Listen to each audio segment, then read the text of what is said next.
Blessings and everyone, welcome to the second Raw Talk here to celebrate World Vegan Day and also the Ultimate Raw Vegan Bundle. We're in the final hours of that, but we're just beginning with spreading this compassionate wave of vegan consciousness all over the planet.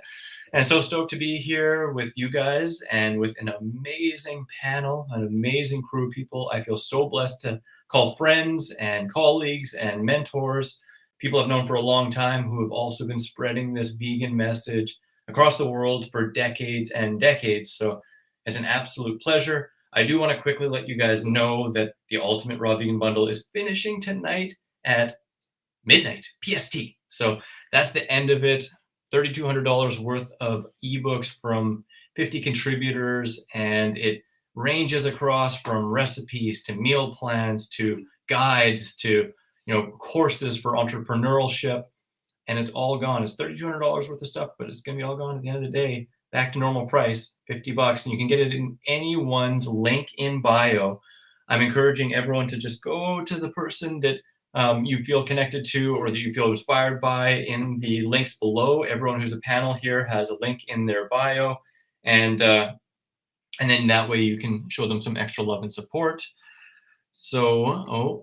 So without further ado, I'm going to invite in our first panelist here. We got Alyssa from Raw Food Romance and Reny Nate. How's it going, guys? Hey! Beautiful. Thanks for having us on, Chris. So stoked to have you on. I mean, Alyssa and I are the co-creators of the Ultimate Raw Vegan Bundle. Came together. This is our second one. Alyssa's been amazing. Oh, Chris has been amazing. Yeah. Definitely. Nate's been amazing. It's been so much fun.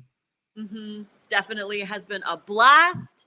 And we're so grateful to be here on World Vegan Day to share the message Absolutely. about Turning why it out.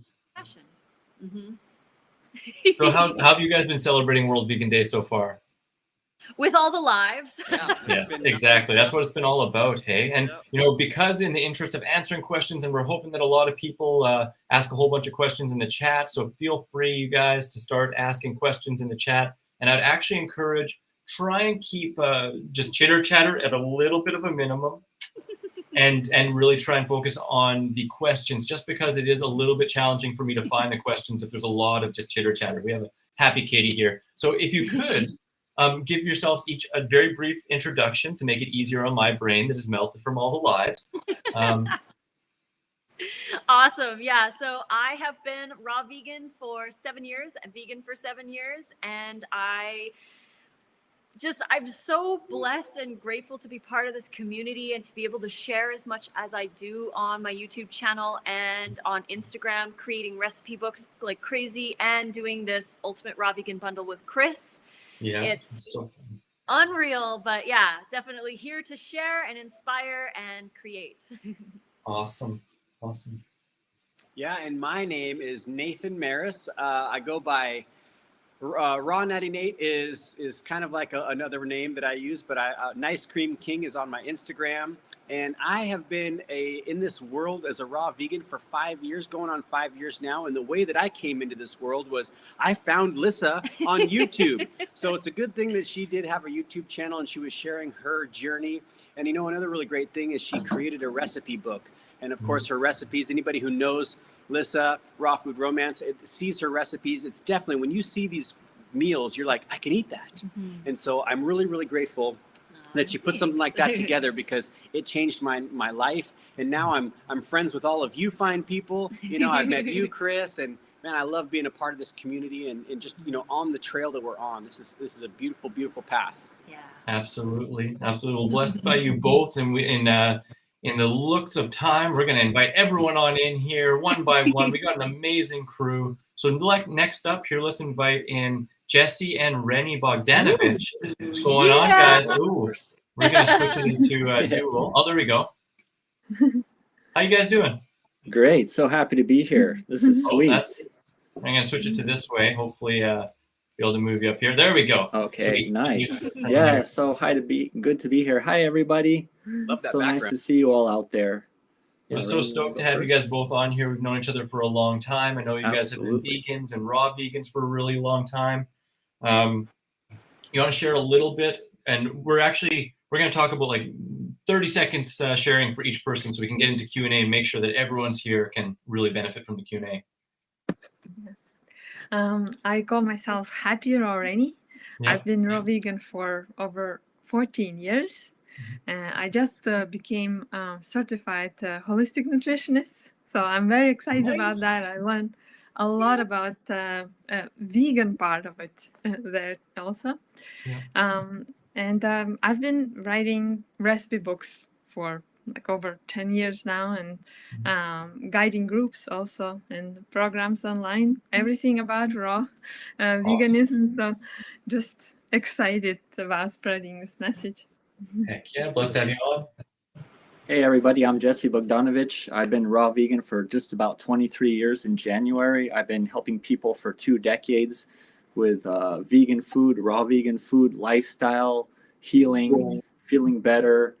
I was, paralyzed from a vaccine when I was little, and I healed on raw vegan food. So I'm so grateful to share this message with everybody. And I'm at The Whole Lifestyle on Instagram. So if you want to go follow me over there, you can also check out the bundle. We're right there on Instagram, and just here to serve and spread this message and help the animals and save the ocean.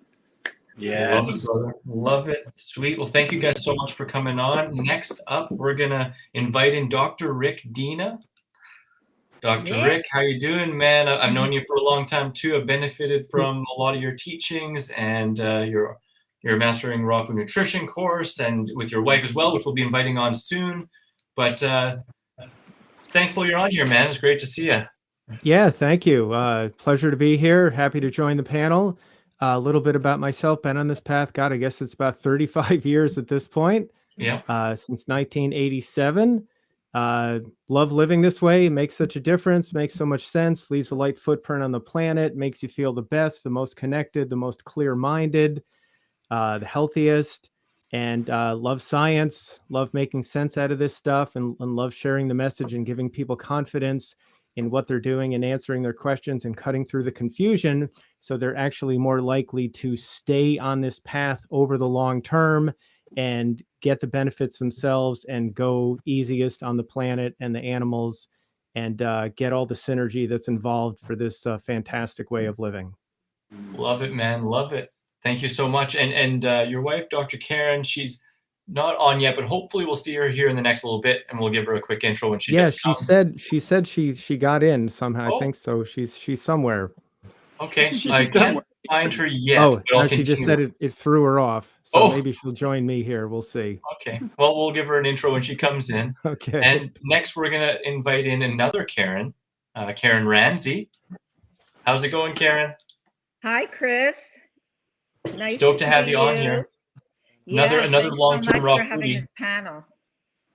Absolutely such a pleasure. I just want to say everyone who's involved in here, people I've known for a long time, I've looked up to, and who've been, again, spreading this message for such a long time.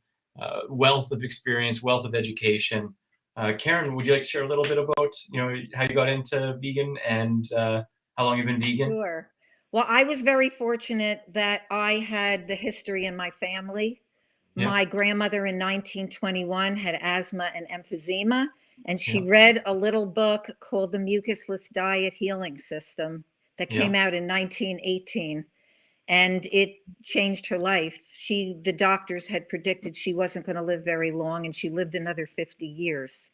Wow, And that's so awesome. I always had that healing story in my family, but my mother believed that we needed animal protein. Yeah. She didn't understand what my father and grandmother were saying. So I grew up on a mainstream diet. Later, I became vegetarian for ethical reasons, but didn't understand the cruelties of dairy farming. Yeah. And it wasn't until 1989 that I went vegan. That was 32 years ago. And then my son, even as a vegan, had asthma and chronic ear infections as a young child in the first 3 years of his life. So in 1994, we went raw vegan. Nice. And that changed everything. I had like almost 30 years of cystic acne, and it went away in 3 months of going raw vegan. That's And so awesome. my son's asthma and chronic ear infections healed within the year. It was like progressively, and by 10 to 11 months, it was completely healed. And since then, I've become so passionate about the vegan and raw food lifestyle. I've written 3 books, with my most recent one, Heal and Prevent Autism. And I wrote my first book, which is a classic, Creating Healthy Children Through Attachment Parenting and Raw Foods. And I have an online vegan certification course.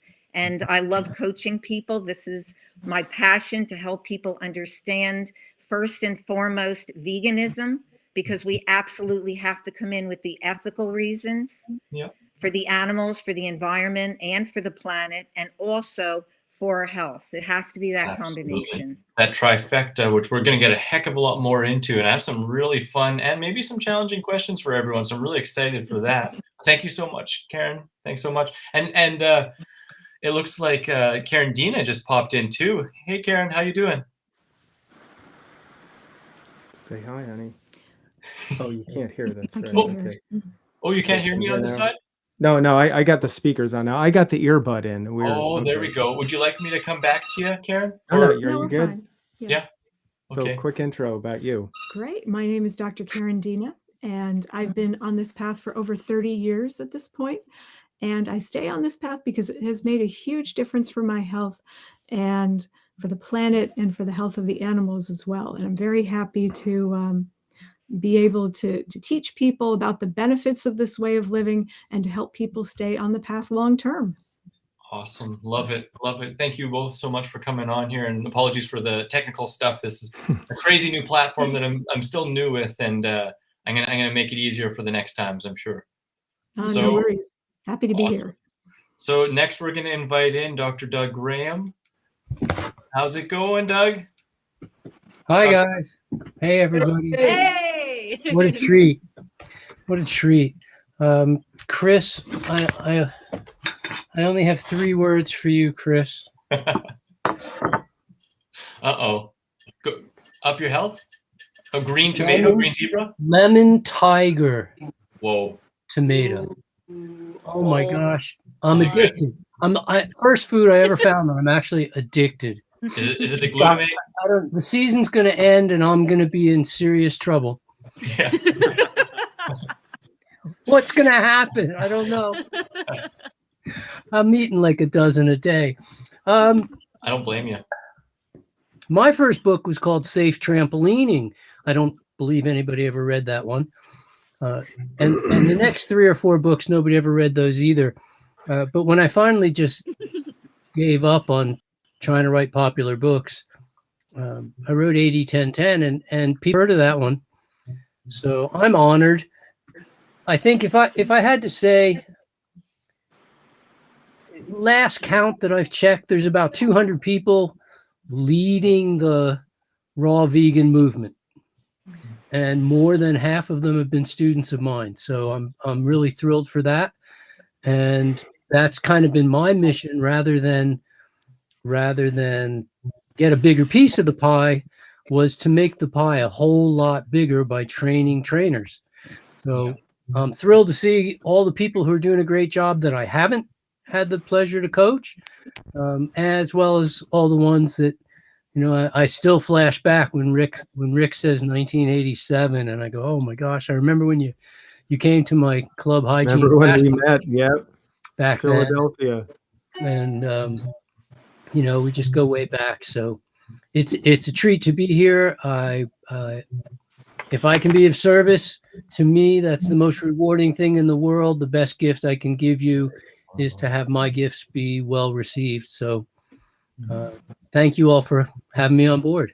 Absolutely. Well, blessed to have you on here, brother. And you've been definitely one of the biggest influences in my life, bar none. And my introduction to raw food, and I consider my biggest mentors in health and everything, so thank you so much for joining us. Yeah, I think other than Jesse and whatnot, it's late here. So I've already done I had a really good powerlifting session tonight. I'm just feeling stoked. Awesome. Well, stoked. Let's get all stoked for World Vegan Day. This is an awesome gathering. And last but not least, we're going to invite on your other half, Rosalind Graham. How's it going, Rosalind? Hi everyone. Oh my goodness, I'm just sitting here and seeing all So these good to see you, wonderful Rosie. friends of mine just pop up on my screen. Mwah, I love you, I love you. It's It's so so awesome to lovely to have see you your on here. beautiful faces. It really is. Well, goodness me, a little nutshell version of me. Like Rick, you know, I've been raw vegan for something over 35 years now. And prior to that, vegan, and prior to that, vegetarian as a young girl.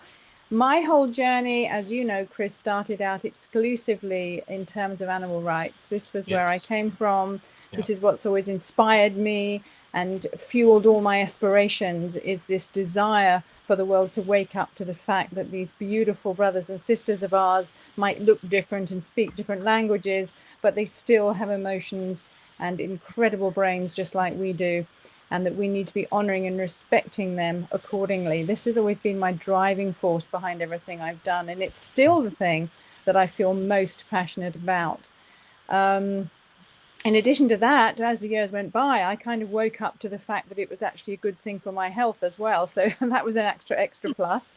And of course, since that time also, this whole awakening to the vitality that we can bring back to our beautiful Mother Earth if we all chose a vegan pathway. So yes, that really is my background in a nutshell. I mean, professionally, I did teach health science at university level, whereby I found that many of my students actually suffered from various degrees and various types of disordered eating. I was working in a school of dance, and so many of my dance students seemed to suffer from these conditions. So I got very interested in trying to help them, and went off and got trained in counseling and worked for many years, especially helping people who had disordered eating. It's been a very rewarding path, and I've learned a lot about human nature along that path. My current aspiration is to bring the vegans of the world together as one united voice, rather than us all being scattered around the universe like a lot of little stars. I'm trying to bring us together as one big, beautiful, shining moon and one voice, because I really feel that we have a wonderful window of opportunity currently with what's going on to do that, to actually bring the vegan message and the vegan education to the masses. And so that's my main project at the moment, and what inspires me to keep moving forwards. Every time I go out in nature or I look at a beautiful animal in the eyes, I just know that I'm all fired up to really make this happen. So fantastic to be here, Chris. Thank you for including me. Absolutely. And whatever I can do, however I can serve, that's what I'm here to do. Well, thank you so much. Your heartfelt focus is definitely felt, and we all here share your vision. So it's a beautiful thing to have you here with us today, and to have this whole crew. And I just want to firstly express that I just feel so honored by everyone who's here today, all coming together. This is literally an all-star panel. I'm a little bit starstruck with everyone here. I think this is just so darn awesome. And I think a lot of people are really going to benefit from not only the questions answered, but just all of us coming together with this shared message of veganism and health and empathy and compassion. So I think the first question that we're going to start with, and we are going to have there might be some questions that I kind of point to one or two people, but what we'll do, because I have the screen here, if you really want to answer a question, put your hand up. I would ask that not everyone answers every single question, right? But if some question really kind of bumps out to you, feel really something you want to share, please put your hand up. I'll put you up on the main screen. We do have some live questions coming in. I have some from other boards that came in. We're going to try and keep our answers fairly short. We're thinking about like a maximum of about 2-ish minutes per person, so that we don't go super long. I'd love to keep this at a maximum to about an hour, hour and a half max. Does anyone have any trouble over the hour and a half, or under the hour and a half to hour? We're half an hour in already. If you hear crying, we might have to go, or Jesse or Renny might have to go. But other than that, we're good. Fully understand. You know, it's a beautiful thing to have more than a few raw and vegan parents in here. You know, like long-term vegans that have kids, and you know, we can go into that a little bit with questions, of course, as well.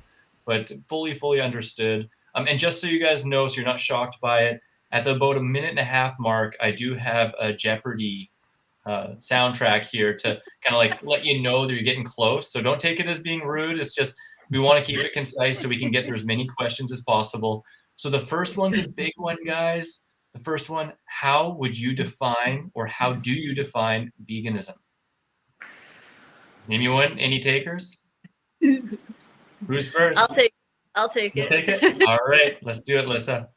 Okay, for myself, I believe that veganism is making the most compassionate choices that I possibly can, given the availability that I have, and do the least amount of harm possible, because I know there's absolutely no way possible to be a 100% perfect vegan living in this world. So it's really about making the best choices that I can with the information that I have. And when I find something that might not be vegan, then I stop putting my money towards it, and I just do the best that I can. Awesome. Absolutely love it. Absolutely love it. Does anyone else have anything they want to add to that, or do we want to move on to some other little more intense questions coming here? It's going to get really heavy here, guys. So I'll insert here. The next question here is veganism a diet, or is it something completely else? Anyone? Rosalind? Yeah, my answer to that is that the diet is the result of being a vegan. It is not the initial goal. The initial goal is to allow your heart to open up, to reveal the deeply compassionate person that you actually are inside, and to be able to also recognize the empathy that you have with other sentient beings. It also, along with that, is an educated awareness of how dietary changes affect the planet and the human body. But the real root bottom of it is definitely this ability to have compassion and to empathize. And this is where it comes from. And if you're a deeply empathic person, and a person who really has a heart filled with compassion, there is no other way of eating other than a vegan way. Absolutely. I feel that. Thank you so much. Thank you so much. Anyone else have any thoughts? Oh, Karin? I just wanted to add to that, and that was beautiful, because the compassion has to come first. And I would say that for those who come in for health reasons and don't very soon after have the compassion part, the ethical part, it's very easy to leave. Yes. So if you come in for health reasons, and let's say anything like you go vegan and it's great for a while, and any health challenge that comes up, you could start to blame it on veganism. But if you come in for ethical reasons, you're not going to go out of the vegan area for yourself. You're going to stay vegan because you're coming in for much more than your health. You're coming in for your compassion to animals, for your compassion to the environment, and for your compassion to the entire planet. It's all related. It's not only your health. The health is one piece. Absolutely. Absolutely. Now, speaking of compassion towards all animals, is part of veganism to you compassion towards humans who don't feel the same way? Anyone want to tackle that? Rosalind? Yeah, Chris, this is such a poignant question, or a poignant point.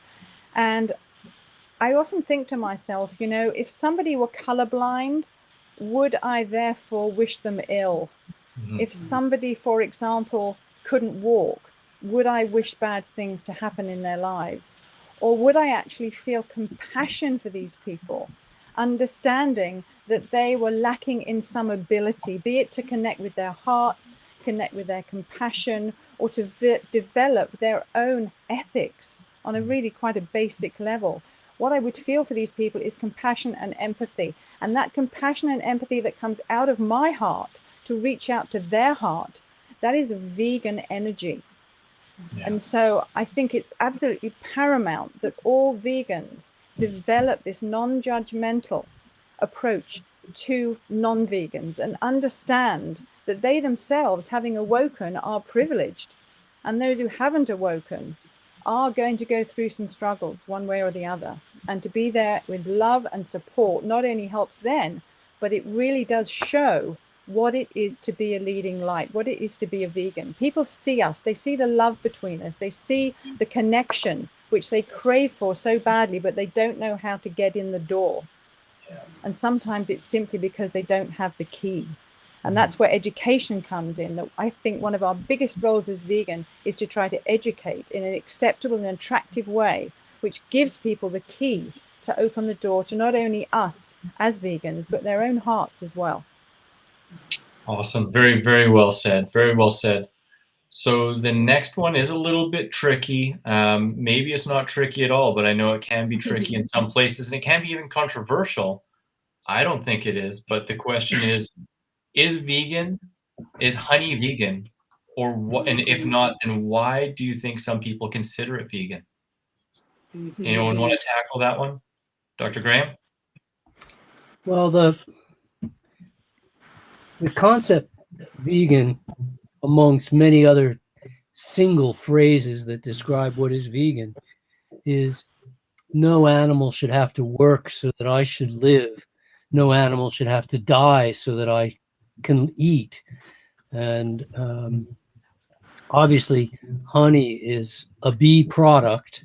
It's not just pollen. It's pollen plus some unnamed bee parts and bee spit and a bunch of other things added in. It's not just glucose, and there's no way that it can be considered a vegan product, even though it's not the animal itself any more than milk from any creature could be considered a vegan product, even though it's not the animal itself. You know, milk, eggs, honey, that's all in the same boat as far as a vegan is concerned. Does anyone else have anything they want to add? Renny? Thank you, Dr. Graham. Also, I've learned just like last year that bees, I thought for a long time that it's good, that honey production supports bees. And at the same time, I learned that honeybees are actually, crowding out all the other natural like insects and other bee types. There are other bee like types or varieties, how you call it, so honeybees can crowd them out. So it's not so ecologically friendly to have these huge beehives. And there are other insects that can pollinate, flowers and fruit trees, for example. So, yeah. This was So I guess eye-opening for me. I had recently come across that as well, and was really amazed by that as well, because very, very often it is looked at as a really, really helpful thing for the bees themselves, but it can be detrimental on many other bee species. And so we're going to switch it up a little bit, because that's a little bit of a heavy topic for some, but here's a softer one for anyone. Soft serve nice cream. Can I eat nice cream all the time? Does Nate want to answer? Sure, yeah, I'll answer. I mean, we can do really anything that we want to do. You could eat cheeseburgers all the time. You could eat pizza all the time. You could eat ice cream all the time. Banana ice cream, of course, the being nice cream, is something that you could eat all the time too. But the thing is, the more diverse that we're, plant species that we're eating each day, then the more diversity that we have, the better gut microbiome that we have. So, in a way, as much as I personally love nice cream and I eat it every single day, I do like to incorporate other things personally. And I feel that it probably wouldn't be the best to eat only nice cream and that'd be it, because you're cutting out a lot of other really important foods. Yeah, great answer. Great answer. Dr. Rick. Yeah, just a comment. So somebody could try something. Have 6 bananas worth of banana ice cream. I'm an old school. I still call it banana ice cream. What is that? And then what's that? But then also at another time, try eating 6 fresh, ripe bananas. Yeah. See how you feel. Notice the difference. And that will answer the question really well. Having said that, I still eat banana ice cream from time to time. It's fun, it's enjoyable, it's pretty good, but the fresh bananas are a lot lighter. And the lighter you eat, if you get enough calories and provide all your nutrients, the better you feel, the more clear your mind is, the happier you will be. So you got to weigh all those things out. So you wouldn't say eat it every meal all the time, but enjoy it if you like it. No. I mean, you'll feel a lot better than if you eat hamburgers and hot dogs. No doubt. You'll be way toward the healthier end of the spectrum, but there's more to go from there. And you got to get a lot of vegetables in as well. And if I could say quickly, someone asked the question, that was question of vegetables together without enough sleep lately. Somebody asked if you can just eat all desserts. If your desserts are made out of vegetables, or at least some of them, sure. And if your desserts are light enough and low enough in calorie density, sure. But I wouldn't eat all desserts. It's better again than hamburgers and hot dogs, but will not be as good as having more fruits and vegetables that are lighter in your diet. Absolutely. Great points. And I'd add to that, especially if they're high fat, high dried fruit desserts. If we're talking about really simple, low fat raw desserts, they can be great. I mean, I never crave desserts because I eat dessert every single lunch and oftentimes for breakfast and a lot of times before my dinner. So I think that's a really important point. So another question here, a really good one, I think, and it may seem simple to most, but just to go over it, are all vegan diets healthy? Anyone want to go into that? You can make it a one-word answer if you want. Can you start out by just saying, do you mean all vegan, or do you mean all vegan different diets? Types of vegan diets? We're definitely in favor of all vegan. Yes. I think everybody's in agreement here that vegan is much healthier overall. But if somebody starts having a lot of processed food, and this is why vegan did not work for me. This is why my son had asthma and chronic ear infections. And I had thought when we went vegan and gave up dairy, that was going to be the best. But because I did heal from my cystic acne when I gave up dairy.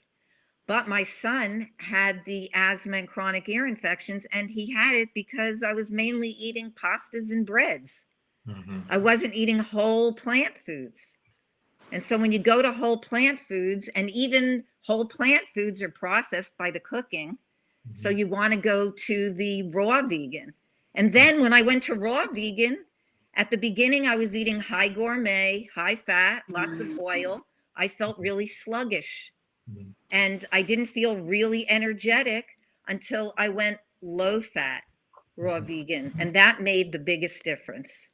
I had the energy that I wanted. And my son's asthma and chronic ear infections, I mean, it healed between 10 and 11 months. So I think you need to listen to your own body as you go along. And certainly if you're coming from an animal-based diet, going to a vegan diet to start with, but also start to bring in real food, the whole fresh plant foods, fruits and vegetables, and a small amount of nuts, seeds, and avocado. That's the way to go. Awesome. Absolutely love it. Oh, Dr. Graham, you want to add something? Thank you, Karin. I think we just can't endorse all vegan diets as healthy. I mean, if you had a diet of sugar out of a bag and oil out of a bottle and pea protein powder out of a can, and that was your diet, it would be vegan. But there's no way that could be healthy any more than fried bread could be considered healthy, even if it's vegan bread. So I agree with Karin. I mean, we're back down to the basics of healthy eating as whole, fresh, ripe, raw, organic plants. Yeah, that's awesome. Thank you so much. So to that, I want to add, with this context, how important do you guys feel it is to strive towards a healthy vegan diet, and why? Dr. Rick? Yeah, so a lot of people out there are skeptical about veganism. And if they're kind of on the fence, oh, maybe it's good, maybe it's not. Oh, if there's an excuse for me to stay eating my comfortable things and not have to change, they'll take it. So if those of us who are trying to set good examples for people are not healthy, then it gives people an excuse to say, oh, they're vegan and they're not healthy. I'll stick with my hamburgers and hot dogs. When we are radiant examples of health ourselves, people will say, wow, I feel tired and miserable, and that person has energy, and they always seem happy, and they're clear, and they're a nice person. And, you know, you bring the other vegan values in there with that kind of stuff. And then they'll say, you know what? I want that, or at least some people will. So by setting a good example, we can help spread the goodness to others because they'll be attracted to that. So I think, and then you feel the best yourself as well, and just you keep spreading more goodness that way. Awesome. I couldn't agree more. Couldn't agree more.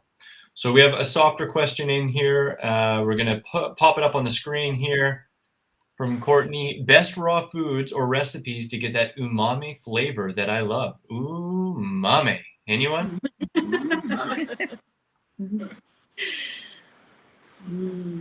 I like Right. adding mushrooms to stuff. Mushrooms are good. Mushrooms, the same thing that I wanted to say. Mushrooms are so umami. Yeah. Just Absolutely.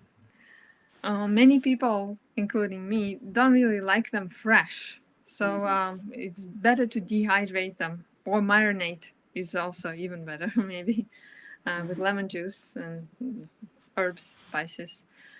Because so many people told me, oh, but I hate mushrooms because they just chop the fresh one and try it, and it's might taste kind of gross for people and have aftertaste, but it's completely different after dehydrating or marinating. Awesome. Yeah, I couldn't agree more. I couldn't agree more. I love them partially dehydrated. Thank you so much, Renny. Dr. Graham? And Yeah, I'd go for any of the. Cut you off.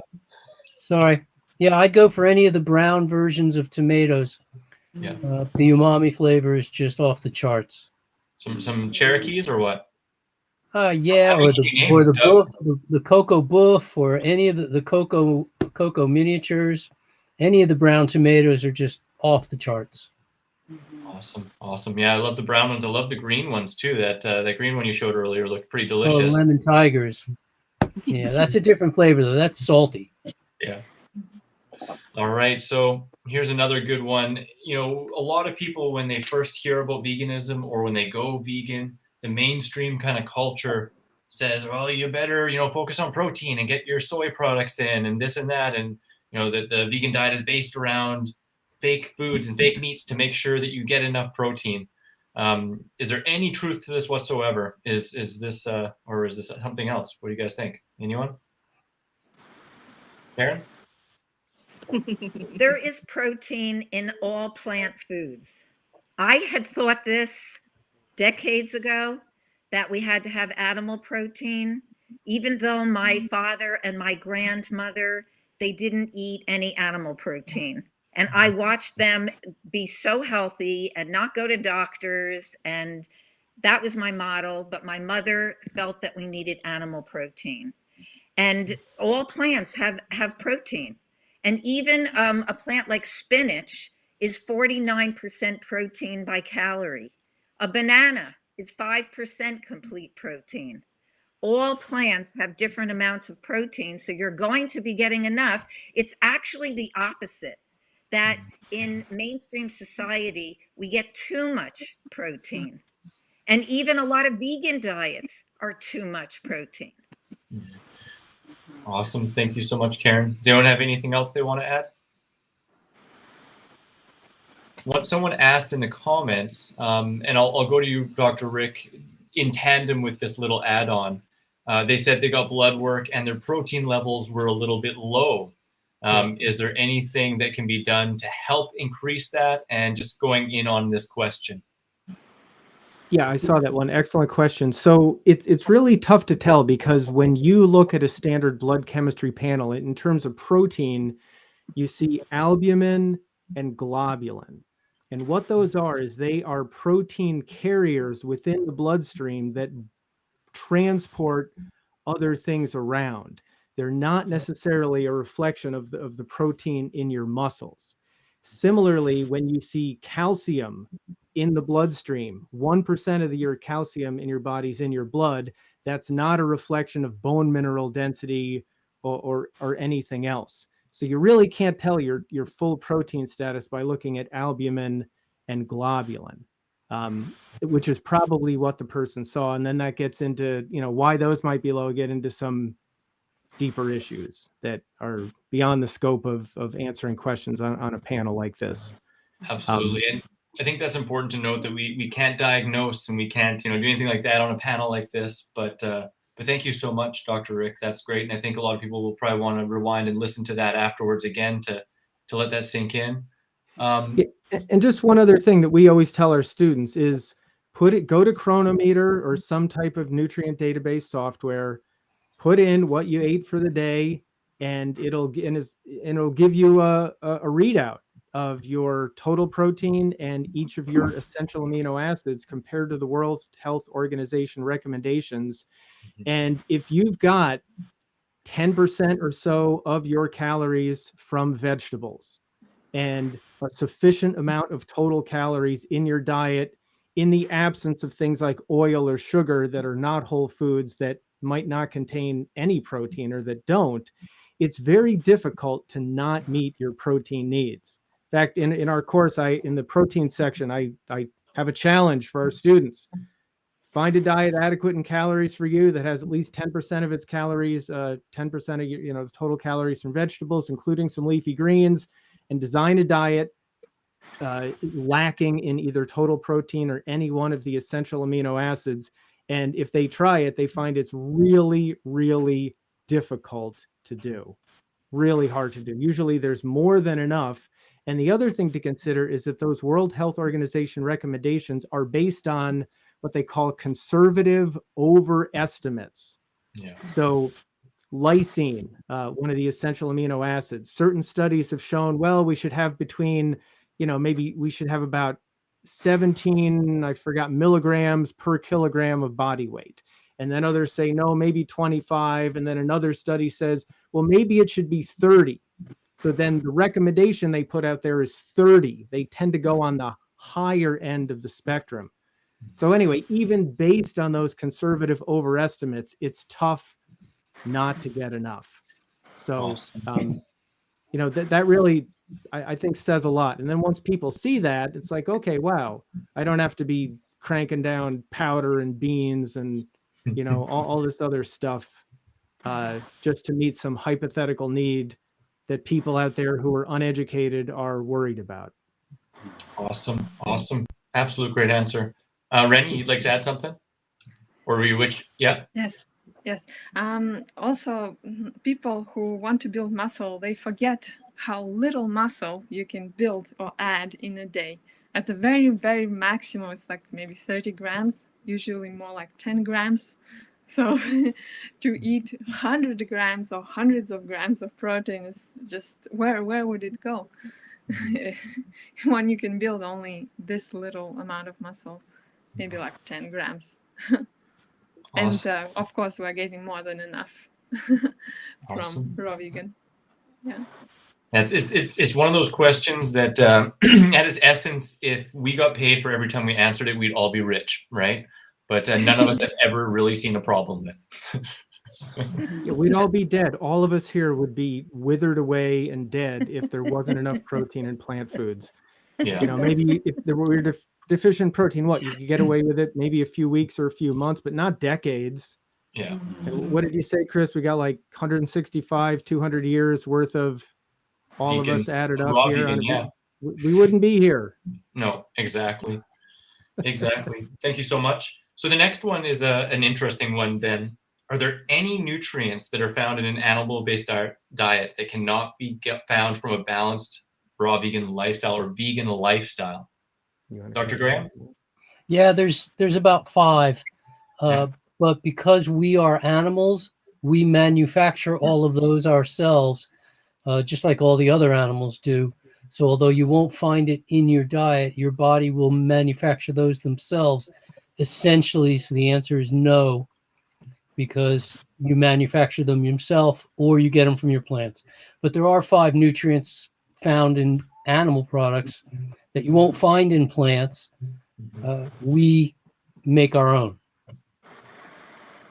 You give an example of one or two of those?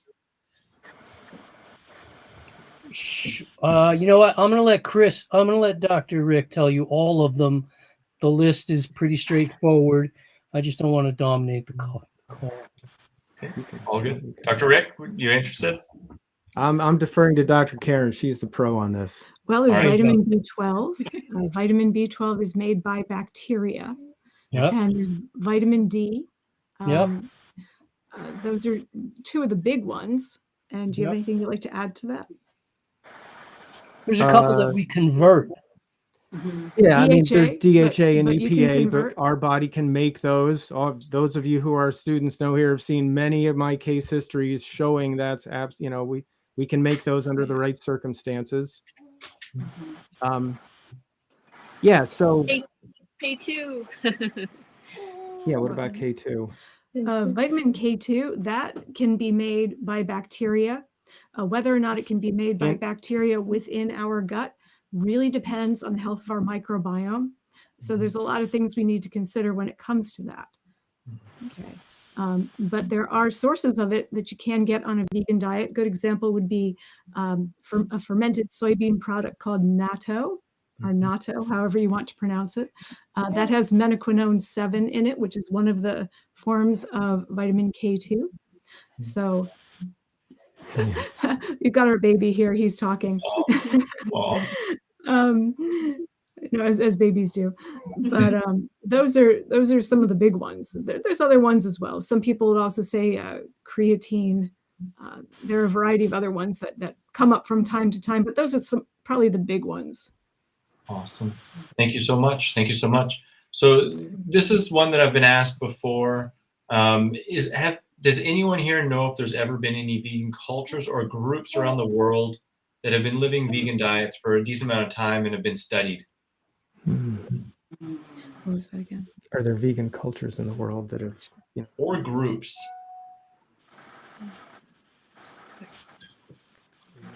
Because one that comes to mind for me is the Seventh-day Adventists. They're not a culture, but they're definitely a large group that's been studied. Vegetarians in India, but that's.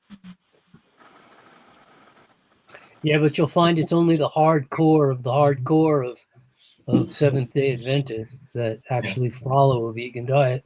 Most of them compromise quite a bit. At least they did in my practice. Yeah. So, even there.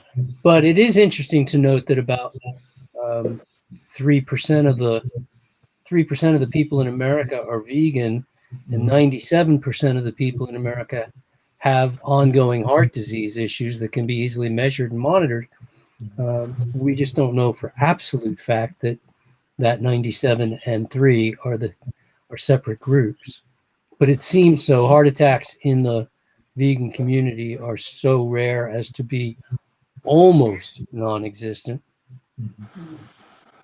Awesome. Good points. Good points. So this is a pretty common one. What is the difference, and one that gets mixed up in mainstream culture here? What is the difference between vegan and plant-based? I'll take that one. Where are we at? There we are. Awesome. Sweet. Yeah. So from my perspective, I would say the vegan diet is the ethical, because again, like we mentioned, it's not the diet. It's the ethical standpoint against animal exploitation and eating animal products and using animal products. It goes so much more beyond the diet. So a vegan diet is the ethical stance against animal exploitation, whereas a plant-based diet is just you're doing it for health, and maybe there's a little ethics in there, but when you are a vegan, you do it for the ethics, and a plant-based is just because you eat all plants, and if you do have a little bit of animal products in there, then that would be considered plant-based because it's not the ethical side. Awesome. Yep. No, I absolutely feel that. Karin, thanks, Alyssa.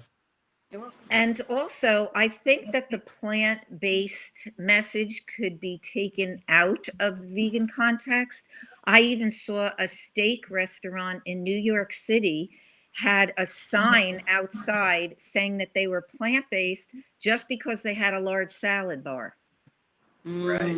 So it doesn't necessarily mean vegan, even though I do, and I totally agree with Lissa that the vegan is the ethical, the compassion, whereas plant-based, but even though people who are ethical, they sometimes use plant-based. Like I know that T. Colin Campbell had told me that in order for him to get into medical schools to speak, he has to use plant-based. He won't get in with vegan because vegan is looked at as a crazy animal rights person.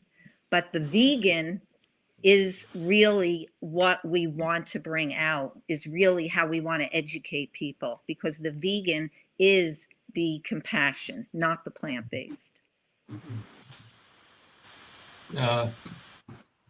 Rosalind?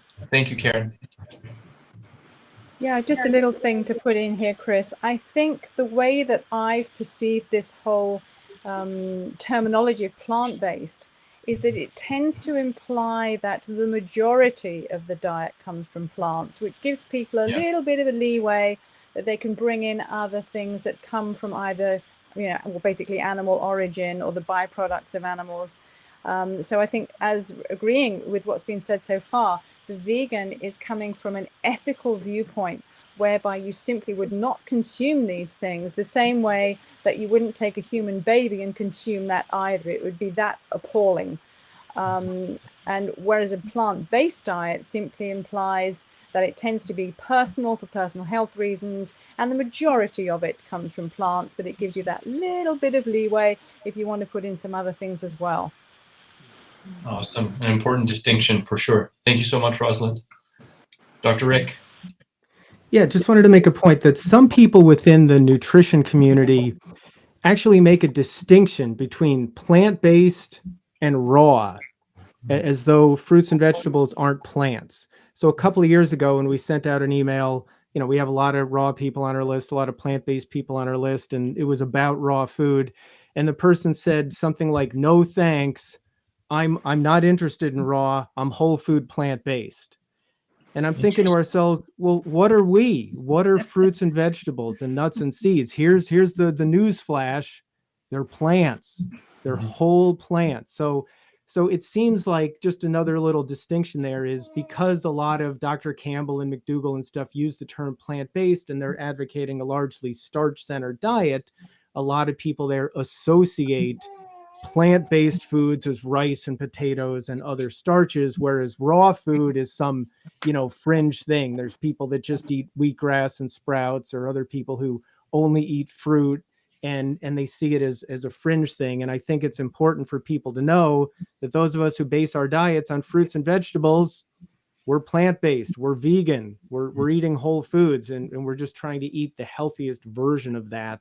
So there really isn't a distinction between raw and plant-based. So the more of you guys can spread that message to your audiences, I think the better. And we can start to bridge the gap and be more of a whole community instead of a, partialized, you guys aren't cool because you're whole food plant-based, kind of to Rosalind's point either, or you guys aren't cool because 20% of your calories come from fat, or you guys aren't cool because you eat too many vegetables and, fruit's the best, or people get so compartmentalized. And I just think it's important for us to be as inclusive as possible, and then encourage people to eat more fruits and vegetables, and kind of take that approach rather than sectioning us off into disparate groups who all argue with each other, even though we agree with each other on 90+% of various things. Absolutely. Good point. I think that is sometimes a challenge when people seem to and want to focus in on differences, when in essence there are so many similarities, and it can really pay to focus in on those similarities and come from that place of connection and compassion. But I also can understand there can be difficulties when those differences can make or break someone's health. So in those kind of situations, or when, let's say, for example, the differences are between, veganism or plant-based, and we're trying to spread that vegan message, how can we do so in a way that stays connected so we don't feel like we're creating any separation? Yeah, right on, Chris. And your approach, I know, exemplifies the inclusiveness and the kindness with people. So we really appreciate that. And because one of our panel members, I think, is going to have to go in a minute, I just wanted to ask this guy if he's getting enough protein. Protein. And in fact, he's going to start vocalizing. So he's kind of building up. He's going to start vocalizing loudly pretty quickly that he needs some protein. And here's his protein source. So anyway, just wanted to have them say bye if they need to leave suddenly, or if you hear crying in the background, you'll know what happened. Oh, bless you And both. he's looking all forward three to of you. meeting Lily also. That's He's such a also beautiful getting thing. enough protein Yeah. from her mom. That's so awesome. Thank you so much. It's just so awesome to be on this panel with so many, long-term vegans, raw vegans, and mothers and fathers here, and like that's a great question too. Is veganism appropriate for all stages of life? Absolutely. Karin? Not for him. You've looked into this a bit. Vegan. I think everyone here probably has, but you've done a lot. Well, I was so excited when my son healed from asthma and chronic ear infections at age 3. And also I have to say that when I went raw vegan, I had such an abundant milk supply. So if there's any parent who's worried about their milk supply, I'll tell you, whole, fresh, ripe, organic, everything Doug says in there, it goes along with the best milk supply ever. My daughter is still nursing a 20-month-old, so I'm moving on to the next generation now. And she has an abundant milk supply. And just, raising the healthiest children. I interviewed so many people for my book, Creating Healthy Children, and also those who have gone on to read it and have healthy kids. It just is like a testimony to this way of living. It's not only for adults. How could it only be for adults? Fruits and vegetables have everything that's needed for the human body, and a little bit of extra fat is just perfect. And fruit for the brain. I talk a lot about fruit for child development and for the brain. These parents who are saying to their kids, you can only have a little bit of fruit as a snack before dinner. I mean, that's definitely not enough fruit. Children need to be eating fruit throughout the day, and it needs to be the first solid food that the child has, because it's the most digestible and it conserves energy for the body to continue to develop and for the brain to develop. It's like the perfect food. And in fact, a banana has about the same amount of protein as mother's milk, about 5 to 6% protein. So, just learning this and helping families. I see families around the world who contact me saying that they read Creating Healthy Children and that their kids are just thriving. That's beautiful. Thank you so much for sharing that, Karin. Absolutely. And everyone here is examples of that, and with their kids. And I mean, Dr. Doug and Rosalind and their daughter Francesca, who's into her adulthood, and Karin, of course, Marco, and so it's just so many amazing examples here. Such a blessing to share. So, and can I say one more thing, Chris? Yeah, you can. I might hit the button soon, though.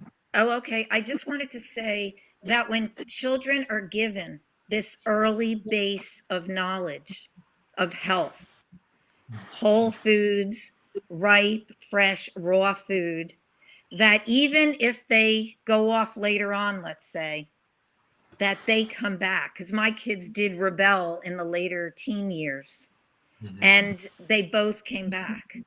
So when you have that early base of knowledge, when you have that opportunity when they're young, when you are the center of their universe, even if they do feel later on, if they perceive the need to fit in with their peer group, which you hope they won't, but a lot of them do, they come back because they understand. And so that is really exciting. I mean, my son Marco right now, he has a raw food retreat in Costa Rica. So you know, and he did go off the diet in college, but he understood how the body works and he didn't feel well. And what happens when you don't feel well, you come back to it. Yeah, absolutely. That's such a blessing and such a lucky one to have that as a base and use a mother. That's so awesome. Thank you so much, Karin. So Yeah. someone here is asking, is it necessary to try and eat nuts and seeds regularly, like every week, for example, in a raw diet? Or can we get enough omega-6 from the fruits and veggies? Is it enough to take omega-3 mainly from seaweeds? So there's a couple little ones there. Does anyone want to hit any of those 2 or 3 in there? Dr. Rick? Yeah, you can get enough omega-3s from eating fruits and vegetables, especially if you get about 100 calories worth of leafy green vegetables in per day. I have analyzed the lab work of many people who eat only fruits and vegetables, low-fat raw vegans, a lot of whom were influenced by Dr. Graham, and they have excellent fatty acid profiles, including all of the omega-3 fats, ALA, and then they convert that into EPA and DHA because they're not eating a high-fat diet with too many omega-6 fats that interfere with that omega-3 conversion. If you eat only fruit, you probably won't make it in your omega-3s. But if you get at least, I recommend a couple hundred calories worth of vegetables. But because vegetables are low in calorie density, that's a considerable quantity. And if about 100 calories of those can be from leafy greens, that would be typically like 2 medium heads of romaine or 1 gigantic head of romaine lettuce per day. You get about 2 grams of alpha-linolenic acid just from that. Fruit and non-green vegetables and fruit also contain omega-3 fats, but you've got to, eat significant quantities of those for them to add up. So that's the really good news. And anyone out there for $100, you can go to omegaquant.com, order their omega-3 complete profile. They send you a test kit. You prick your finger, you put some blood on there, you send it back, and you can see how you're doing. But one caution about that, the company is very fishocentric, if you will. So you might want to interpret their recommendations differently. I always kind of give my patients a disclaimer when I send them the results before our post consultation to go over the lab work. But anyway, it can, in the proper context, it can show you that is the case. So the good news is you don't have to eat nuts or seeds to get omega-3s, but if you want to, like 60 calories worth of chia seeds has way more than enough omega-3s just from that. So you can still keep under 10% fat and, get piles of omega-3s, not a problem. Awesome. That's really good. And I just got to say, Dr. Rick, too, your work on that and, with blood tests and going over different profiles of people on different types of vegan diets to see the kind of commonalities between people who have that poor conversion factor, I think is groundbreaking and deserves more attention and just really can help a lot of people understand the controversies around omega-3 supplementation and all that kind of stuff. So would you like to add just a teeny bit about that, the controversy around that, why maybe some plant-based doctors or vegan doctors recommend the omega-3 supplementation and what your thoughts are? Yeah, because some people take the position that we don't convert ALA, the plant omega-3 fat, into EPA and DHA, which are found in fish oil, but they're also found in algae. That's where the fish get them from initially. So let's see, to get a little bit, not too complicated, but make it oversimplified. For that omega-3 conversion process to work properly, there's a series of enzymes that convert one fatty acid to the next to make EPA and DHA. In the omega-6 family of fats, there's a whole family of them. There's the same set of enzymes work on converting those families. So if you go on Chronometer or something, look at almonds, sunflower seeds, sesame seeds, cashews, macadamia nuts, Brazil nuts, most sources of fat have way more omega-6 fats than they do omega-3 fats. So somebody's eating conventionally, or if they're eating a higher fat vegan diet, they're eating so many omega-6s that even if they have enough omega-3s, those omega-3s don't get converted well because the omega-6 family of fats is occupying all those enzymes.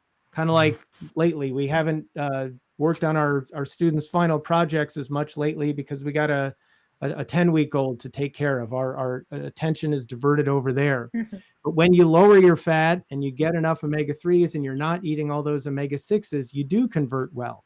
So then what happens is research studies study people who eat a conventional diet. They eat way more omega-6s than omega-3s. And in fact, they don't convert very well. So then what happens is people say the research says we don't convert well. Therefore, you need to take my algae-based supplement that I have a high markup on, and they make money from it. But again, I've got a group of outliers that I have studied, people who eat a healthy diet based on fruits and vegetables, and we see that conversion does, in fact, work well. And if somebody needs a supplement, that's okay. But most people don't. And most people, in fact, just a couple of weeks ago, we haven't got the results. They're probably waiting for me in my email. You can test DHA in breast milk. So we had Dr. Karin put some of her breast milk on the card and send it back, and we're going to see how much DHA is in there to make sure our little guy's getting enough. Wow, that's awesome. Thank you so much, Dr. Rick. Can I add something? Yeah, for sure. Yeah, so I was working at a natural health food store for like a decade before I went raw. And during that time, I was indoctrinated that we needed fish oils and you couldn't get it from your diet. And I heard that too, the whole thing that we can't convert. So I regretfully was teaching that to the people that I was helping at the health food store. And we all would parrot what we learned from the other people. But when I went raw, I was absolutely shocked, as Rick said, that there's enough omega-3 in romaine lettuce, just one big head of romaine lettuce, or even blackberries. I entered into Chronometer blackberry-based salad dressing on a romaine salad, and I was blown away by how much omega-3 was in there. So I realized at that point, like, we're not taught this stuff, even in the natural health industry, where it's really focused on selling an abundance of supplements. So, yeah. Can I make one quick comment? Thank you, Alyssa. That's great to hear. We're not normally told that you can get enough omega-3s from fruits and vegetables, especially if there's leafy greens in there, because even in the natural food, community, people are eating rice and starches and tofu and all this stuff. And that's, a bit healthier than conventional food. And then they've got, a little salad and they eat a couple of berries per day. Oh, they're low glycemic and they have good antioxidants. So that's good. They're eating a couple hundred calories worth of fruits and vegetables a day. And that quantity of fruits and vegetables doesn't give you enough omega-3s. But when you base your diet on fruits and vegetables and you're eating 1,000 or 2 calories worth of them, then that really adds up. And so it's only the extremists like us who are really getting that benefit. So it's just another reason why what we hear doesn't always apply to what we eat when we're basing our diet on fruits and vegetables. Beautifully put. Yeah, it's amazing, right? Us extremists that are eating according to nature's design and our biology and our physiology and learning to eat meals of fruit, right? That's one of the most powerful things. That exactly. And I meant that sarcastically in a I know. Nice kind of way. You got that, obviously. For sure. So we had a comment from Dan, who's a part of the bundle with his Raw to the Core book. He mentioned that Shaolin monks have been vegan for up to 2,000 years, not necessarily a culture, but definitely a group of people isolated, have been doing it for millennia. I don't know enough to know the everything. Will that anyone else know about Shaolin monks' history? And I know that there are religious sects and stuff like that that have observed vegetarian and veganism for long periods of time, which is pretty darn cool. And we'll move on. So the next one, can I still be considered vegan if the original motivation to change my diet was because I felt better, but presently I support the ethical standpoint? Anyone want to tackle this fun one? Could you repeat that? So the question is, can I still be considered a vegan if my original motivation to change my diet was just to feel better, but now I've come to support the ethical viewpoint and standpoint? Can I comment on that? course. I'd say absolutely. My initial motivation was to not feel so lousy and to get rid of my beer belly. Yeah. That's why I started. What's that? You had a beer belly, Dr. I Rick? had a beer belly, absolutely. Nice. Drinking Not beer, really. and it was a pot belly too, because even though pot has no calories, you get the munchies, and that packed on my belly as well. Yeah. So that was my initial motivation. And one time someone asked me if I was a vegetarian because I was eating a big salad, and I'm like, no. I was like, I'm not one of those wacko extremists like I became a few years later. But as I got into it and I felt better, then I started to realize, you know, this is great. I'm not hurting animals. I'm leaving a lighter footprint on the earth. I just felt more connected spiritually to everything. And so even though those reasons came later, I think they're just as valid as if they came initially. So I think the person asking the question can absolutely consider themselves vegan, even if those things came later. And by the way, sometimes people come in from the animal rights or the environmental point of view. Whatever brings you in initially, then you get to see the rest of the big picture. And kind of like Karen's point earlier, the more reasons you have to be vegan, the more likely you are to stick with it. So anyway, it's all good no matter how you came in the door. Thank you so much. Absolutely. Oh, we got 3 people, so we're gonna do a Jankin match. So rock, paper, scissors, all 3 of you guys. We'll see who goes first. Nice. Rock, paper, Jesse, scissors. Rosalind, Dr. Doug, you got to throw it out. You got to throw your hands. No, I'll wait. Okay. Okay. All right. You know, we're gonna go to Rosalind real quick. I haven't heard from her for a little bit. Chris, yeah, this question, you know, can you still be considered a vegan when your aspirations for doing so have changed? And I think that in a sense, even more so, because the fact is that you have grown and you've personally developed and that you've awoken. And also, let's bear in mind here that when we're on a standard diet, we are very dumbed down. We're very disconnected from our authentic selves. We tend to be less capable of truly tapping in to our own emotions on a real deep level of empathy and compassion. And so what happens is we might be taking up the diet for personal health reasons, but the diet itself gradually lightens our digestive load and increases our vitality to a point where we do start to get in touch with our true selves that have been buried under this pile of dead cooked foods and dead animals and other such things running through our body, and we suddenly get in touch with who we really are. And with that awakening comes this incredible dawning of our compassion and our empathy.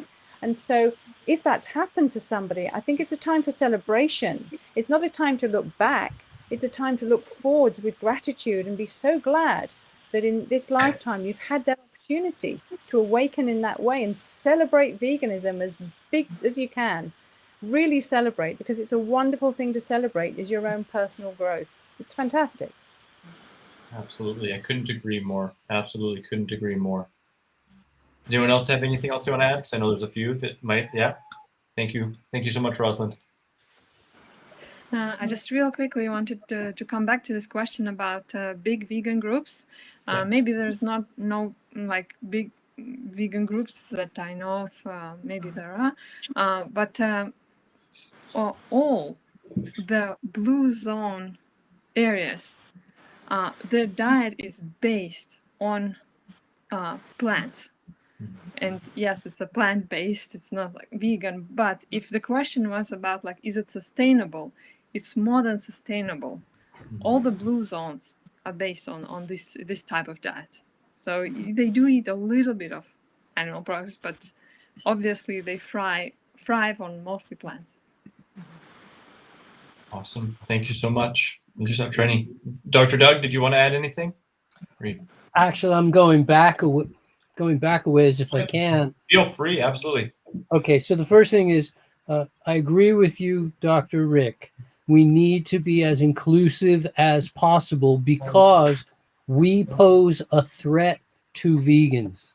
Yes. Just like vegans pose a threat to vegetarians and vegetarians pose a threat to mainstream. Perfectly analogous. They're Yeah, always resist the next step. pose a threat. And I have been blacklisted from several vegan organizations and their events with the rationale that they were vegan events, not raw food events. Like it's different, right? Like we're And I'm not going, vegan. hey, when did I stop being vegan? I've been vegan before you started this organization. And so that happens. Number two is, Rick, you just mentioned number 5, because I mentioned that there were 5 nutrients, and you mentioned number 5 then when you went from ALA to DHA. And so that was the 5th one that we manufacture ourselves under proper conditions. But obviously when the conditions aren't right, nothing works right. Right. So I think those are the important things. I just wanted to get back and close a couple doors that we left open. Sure. Thank you so much. Thank you so much, Dr. Graham. Really appreciate that.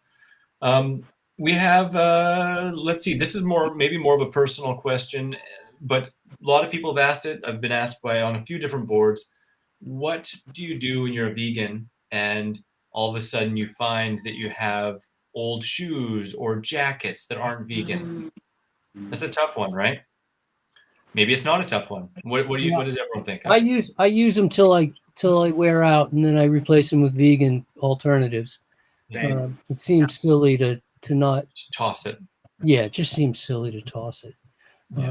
There was a cool question though that Ronnie asked.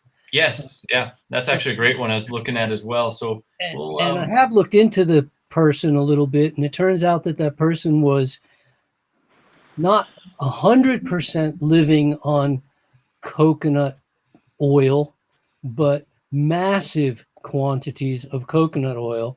And when he found out that he had heart problems, he said, it's time for me to double down on my coconut oil. I'm going to eat even more of it. So, I mean, you can't live on oil. That isn't a heart healthy diet for anybody. Doesn't matter whether it's vegan oil or not. Yeah. So just so for clarity, if you didn't see that, the question was, is it possible to get heart disease on a vegan diet? And you're mentioning, if you include lots of oils, it can be possible, especially saturated fat, perhaps, from coconut oil. Yeah. All right. Thank you so much. Oh, we have Rosalind with her hand up. Rosalind? Yeah, Chris, I just wanted to contribute that, what I've noticed this evening is that everything is exclusively food focused, which is, fully understandable on such a meeting place. But I would like to point out that there is more to health and what creates disease than just diet. There are a lot of other factors as well involved. And what I've found in my years of working with people is that there is essentially 3 specific areas that can become causes or be causative of certain conditions. One, obviously, is the direct physiological cause. You hit your hand with a hammer, you get a bruise. It's a direct physiological cause. There is definitely something in that your ancestry through your genetics can predispose you to being vulnerable towards certain conditions. It doesn't mean by any means that you're going to necessarily suffer from that condition, but it can leave you with a vulnerability due to your genetics. And very importantly, and possibly most important of all, is a very overlooked aspect of what causes any number of diseases, and that is your psychological, emotional, spiritual disposition. So, take lung cancer, for example. We know perfectly well that there have been people who've smoked since the age 16 and they've reached to be over 100 years old. It has happened. So you can't blanket say, the only cause of lung cancer is smoking. Oh, no. I'm not sure if you froze there. Are you still here with us, Rosalind? It's definitely a very good point. Yeah. Yeah. Oh. Darn it. You're back. Oh, there she goes. Well, I think we lost your audio, Rosalind. I'm going to see if there's anything I can see on my side. Yeah, we lost your audio, Rosalind. So we're going to come back to you. You can just if you see anything on your side, you can give a peep at any time, and we'll see if your your audio bar pops up there. She's frozen again. Oh, Oh. Yeah. Hopefully. Oh, she's that's right. she's got some help from her tech. There we go. Get the Let's tech get team. Jessica. There we go. Thanks, Jessica. Thank you. So I'm not sure if you're back. Are you back? No, can't hear you yet. Can't hear you yet. But we'll see if Francesca figures anything out, and we'll move on to another one here. So I totally agree, and you know, it's one of those things too where when people get into veganism, they often just do think diet, right? They do think diet, but it is about so much more than that. That's why we're all coming together to celebrate World Vegan Day and to put the attention back on the animals. You know, there are many different ways of promoting veganism and showing, you know, your care for the animals through, you know, different types of activism. How does anyone here feel about differing types of activism, and do you feel like there is a way to kind of unify, you know, the message in a cohesive way? Good question. Yeah, I feel like a lot of us, we each have kind of our own specific way of doing the activism. So we don't have to do every single form. Like some people might really like to do like the direct action kind of stuff where they have an event and they go to it. And I've been to some of those as well. I've done other demonstrations and I've gone to events and rallies and things like that. And what I think whatever resonates with you most, share that, because we all have a different kind of voice. And for somebody doing vigils or what have you is their form. And for somebody who's sharing more about the diet, that's their form.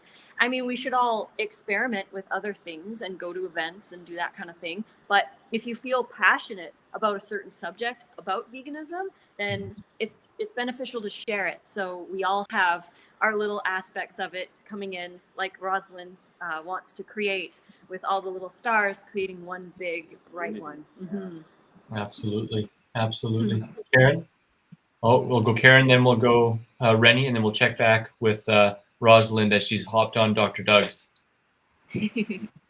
Doug, that doesn't look like you.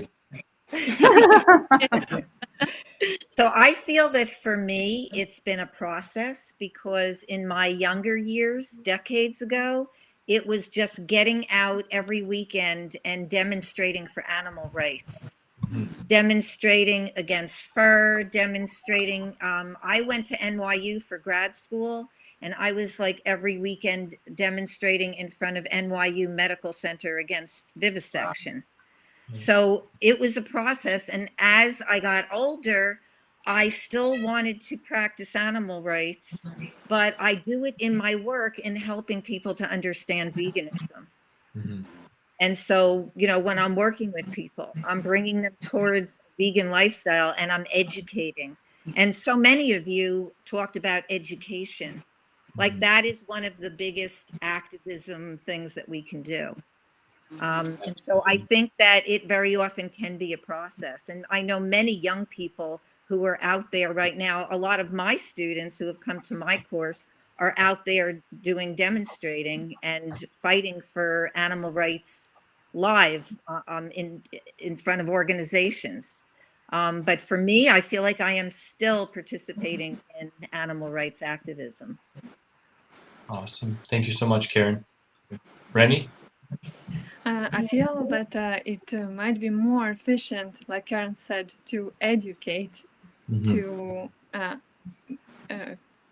help people to see the truth instead of being, demonstrating against. I feel that it's just more efficient because when we go against, and especially if we attack other people, I think it's very inefficient and not compassionate, and we are trying to be compassionate. So with compassion, if we educate and explain and move towards something, I feel that it's more efficient. It works better. So maybe opening hearts and, you know, connecting with intelligence and compassion rather than shaking heads and bumping heads. Yeah, Earthling Ed. Yeah. Such a great voice. Yeah, whatever we do. Rosalind, great to have you back. Thank you. Yeah, I just ran up the stairs and kicked Doug out the chair, and Go as here you I should. am. So I was running up the stairs. I kind of missed the question what this was, but I'm understanding that it's about the best way to actually spread the vegan message, is what I'm understanding. Is that right? Yeah, how to come together with that, because there can be pretty severe ways, and I mean, I do believe that everything has its time and place, you know. But as we grow, how can we find more effective ways of spreading this message and being unified?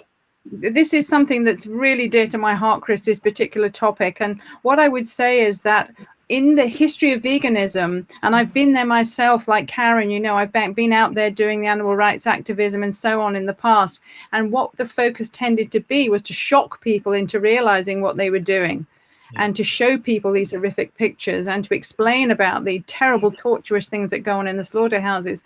But the problem is with that, as much as for some people it'll work and some people will have this big shocked awakening, for most people, they will turn their heads and they will walk away. In fact, they'll run away. Yeah. So I truly believe that the way forwards is to educate in a positive way about the positive benefits. And just, if I may very quickly explain here, that my vision is actually that it's the artisans of the world who've always been the most effective in making social change. It's not been the military, it's not been the royals, it's not been the politicians, it's been the artisans, it's been the songwriters and the singers and the dancers and the poets and the sculptors and the painters and the storytellers. These are people who've changed the course of humanity. And I am trying to get together currently as many vegan artisans from around the world as I possibly can get my hands on to put together the world's greatest ever roadshow. And it's going to be the vegan message taken and delivered in such a way that the public are fighting over buying the tickets, because it's going to be so appealing, so attractive, so full of vitality and energy. They're going to feel totally drawn to it, and without realizing it, they will be receiving the vegan message. So this is the dream. So if you or know everybody out there who is a vegan artisan, please contact me, because we're trying to get this group together to get out there and let the artisans in the vegan world bring about that change. It's exciting. Absolutely. I love it. And where can we find you on that? Well, actually, where can you find me? If you actually go to the Karuna Unity website, that's Karuna, Karuna. It's a Sanskrit term. It means compassion in action.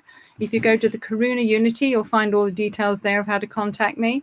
A few little hiccups with the website at the moment, so if it's not smooth when you see it, give it a couple of week or so, and it'll be just fine by then. But all right. Well, a good place to start then too, and just again, so everyone knows, we're all coming together also to promote the Ultimate Raw Vegan Bundle, and everyone's name, everyone who's in here, their Instagram profile is linked in the description below, so you can go directly there, and you'll be able to go to Rosalind's Karuna Unity official page, and you'll be able to see the Instagram, and then in there you have a link direct to your website as well. So a beautiful place to start and to go through to check everyone out here and make sure you give everyone a follow there. So we are at the top of an hour and 30 in here. Does anyone have any kind of closing thoughts here you'd like to bring? I mean, Rosalind, that was beautiful as is. That could be the closing thought. So yeah, that very well could be. But does anyone else have anything they want to share here? And then I'm actually going to go in reverse and ask a few quick questions from everyone. My sounds, they can't hear my sound. I would say one thing, that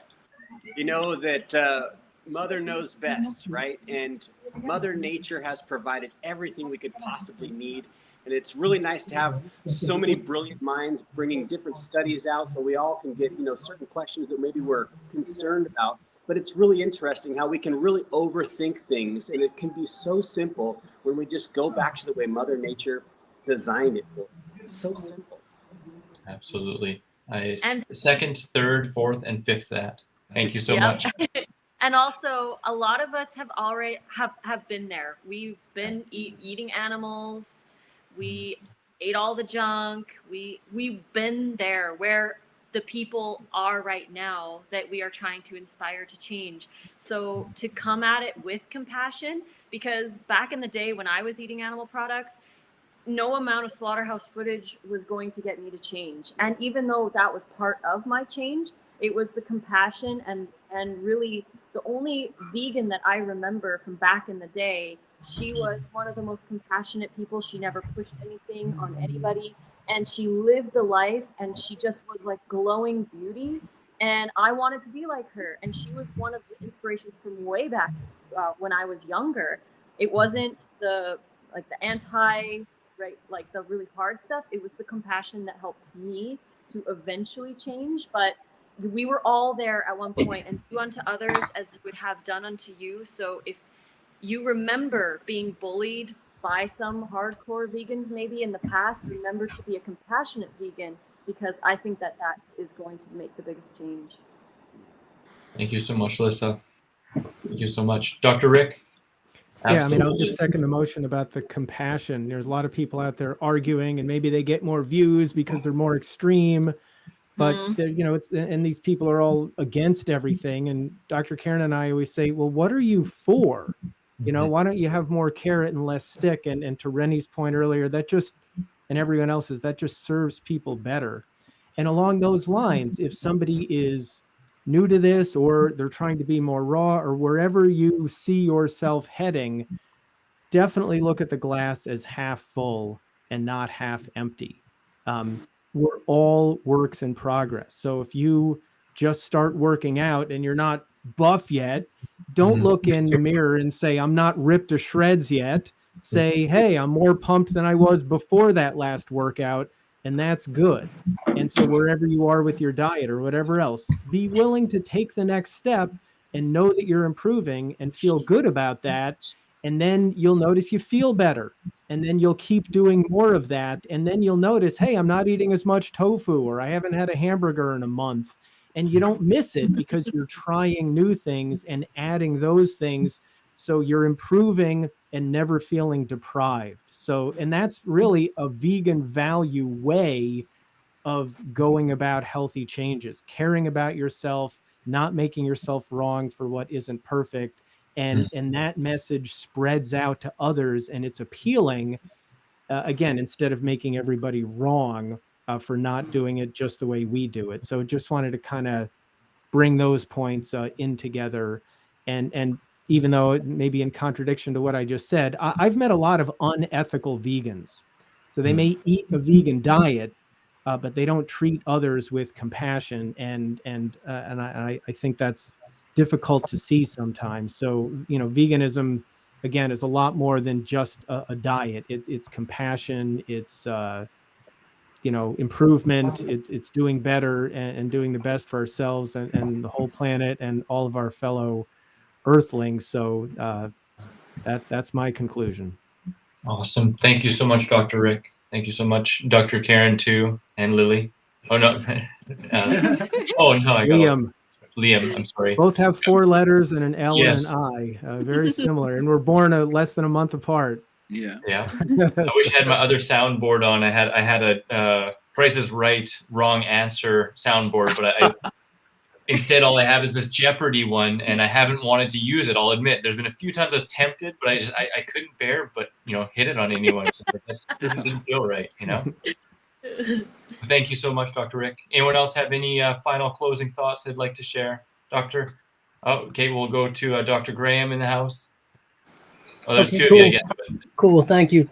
First of all, I want to say I agree with Rozzy about the need for education. As I've been reading the chat all night, and I see so often that, you know, we've got hundreds of years of experience as leaders, and we're calling ourselves leaders, and we need to lead. We really need to lead a lot, because I saw a lot of not only blind questions, but then blind leading blind answers. And I'm not picking on anybody when I say that. Until you know, you don't know.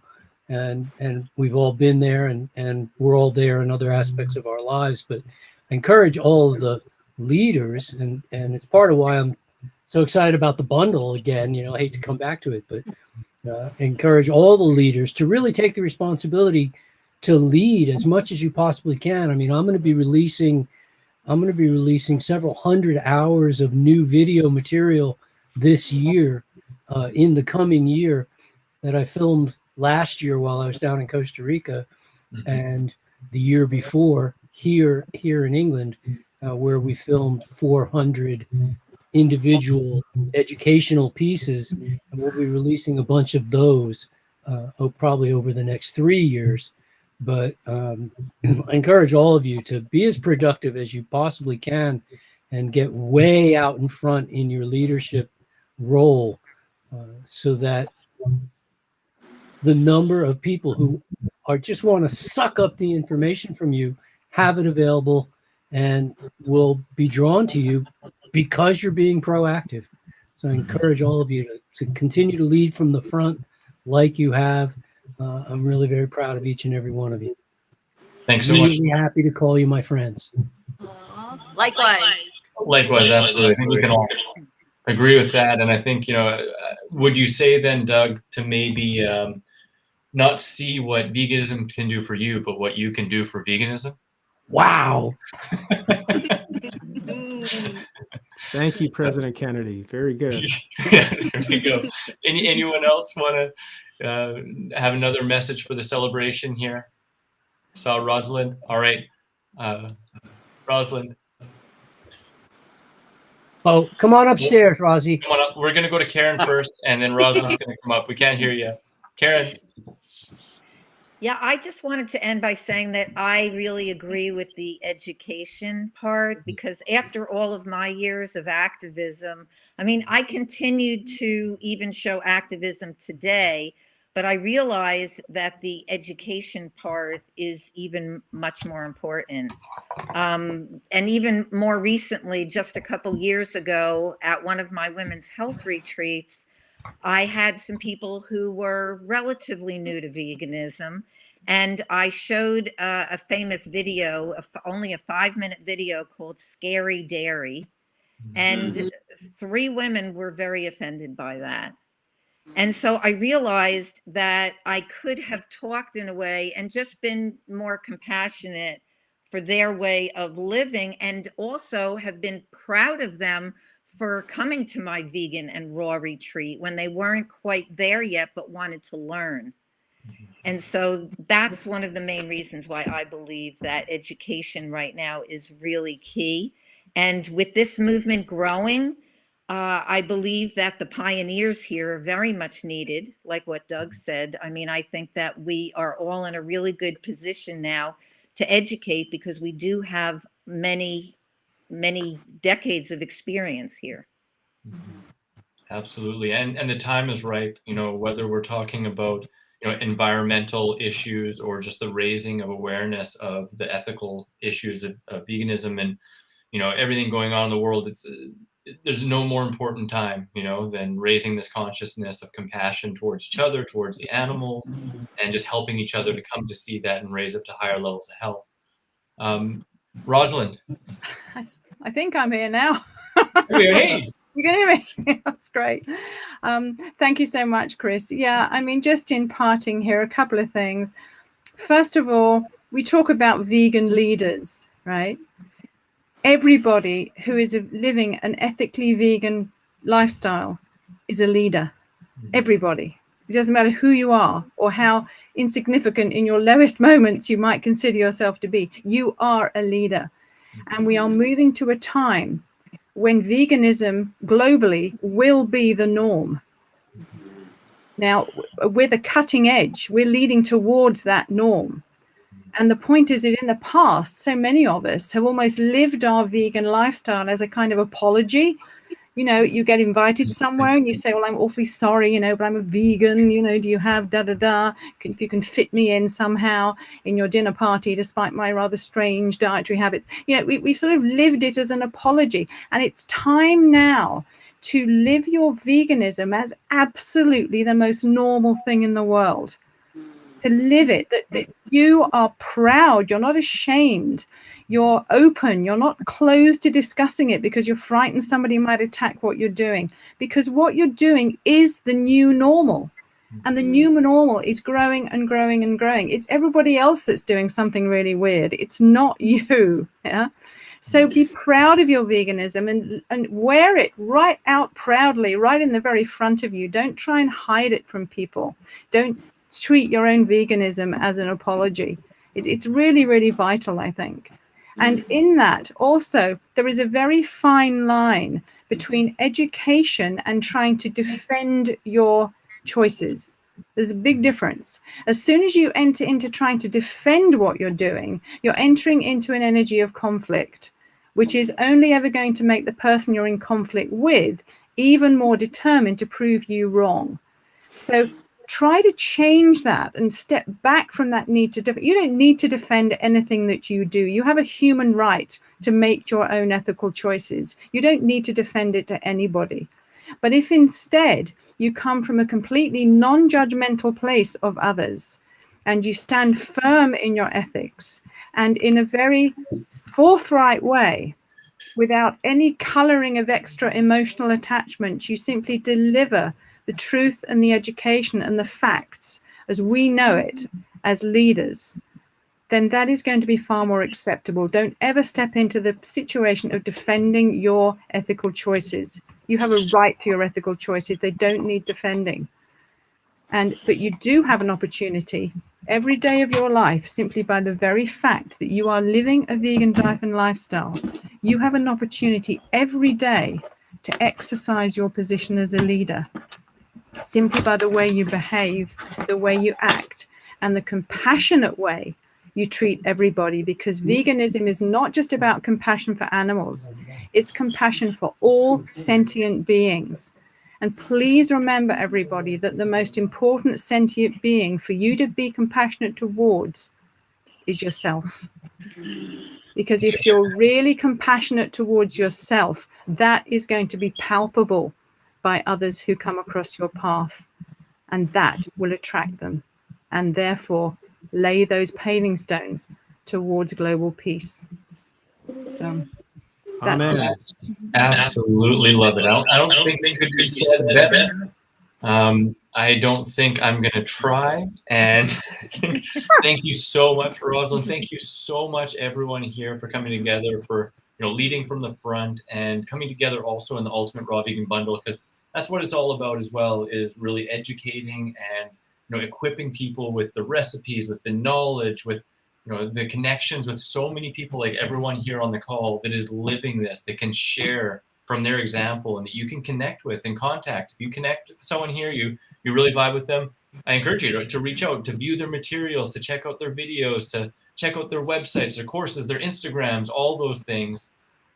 This bundle is over only in a few hours. It's an amazing way to really connect with everyone for a really low price, and then dig deeper with everyone from there. And with that, guys, I really, again, I feel so blessed to be here with all you guys, to be sharing this message, to be creating this huge wave of sweet, juicy compassion, and just helping the planet come to the way we want, consciously creating a more consciously compassionate Eden on Earth. So thanks, Chris. Thanks for facilitating this. Love all you guys. Love you guys Thank too. you so much, Chris. Thank you. And thank you, everyone, for taking part here, for asking questions, and for all your patience with some of the tech stuff. And it's been a lot of fun. I think we'll probably have to do some more panels in the future, and I hope some of you guys will want to come back. And I hope to see all of you guys again on Instagram and in future videos. Again, lastly, everyone here, their Instagram is in the description. I highly encourage you guys to go to their pages, check out the bundle through there, and follow and like and support everyone, because it does take time, energy, and effort to try and lead, to try and share, to try and help everyone else grow. And everyone grows by supporting each other and showing appreciation. So beautiful. Thanks you, so much, Chris. Thank you. Thank you, everyone. Thank you. Bye, guys. So good to see everybody. Thanks for having us. Thank you.